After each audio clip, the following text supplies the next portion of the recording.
any activities outside the campus were exceeding my entitlements as a student or as a holder of a student visa. Jakob knew that he could be detained, he could be beaten up, his visa could be cancelled, and he still went and stood up for humanity. By the way she interpreted it, it would mean I could live between the classroom, maybe the canteen and my bed, because that's the only things necessarily required for studying.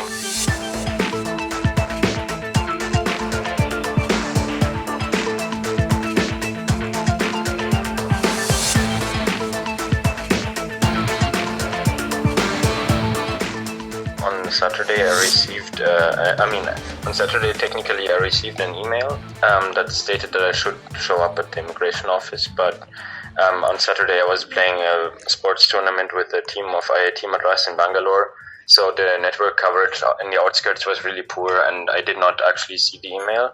But on the same day also my coordinator from IIT tried to reach me. So I went to the office of the coordinator in IIT Madras yesterday.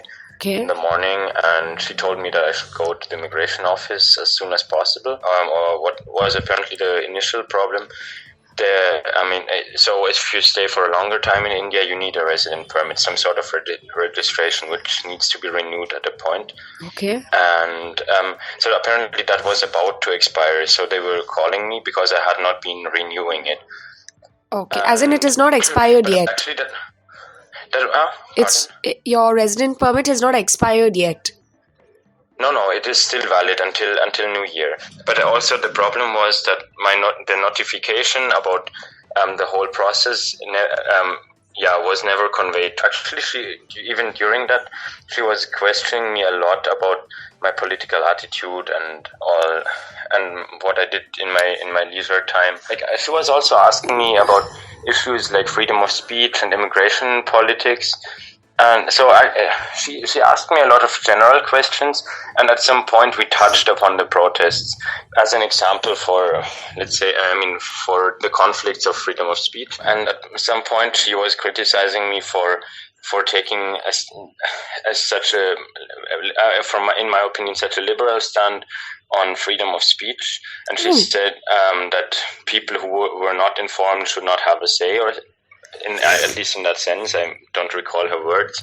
She told me that she had just had some paperwork to finalize for the extension, and sent me out, and after 10 minutes or so called me back and told me that I had to leave India immediately. That I had misused or violated the visa regulations, that a student visa would be issued to study in India, and that this was enough ground to assume that my participation in a demonstration outside the campus would be assumed a violation of the regulations. People are saying, why did he protest? If he did not protest, he wouldn't have been deported. And I think that's what makes him a great person. Jakob knew that he could be detained, he could be beaten up, his visa could be cancelled, and he still went and stood up for humanity. Now, obviously, foreign nationals who apply for a visa and who declare their purpose of visit are required to strictly adhere to that purpose while they're staying in India. But there's nothing here on record to suggest that the person studying at IIT Madras wasn't in fact studying there, or that he was using his visa to indulge in activities antithetical to that purpose in some way or the other. Now, merely because he participated in a protest cannot be a valid legal ground for deportation.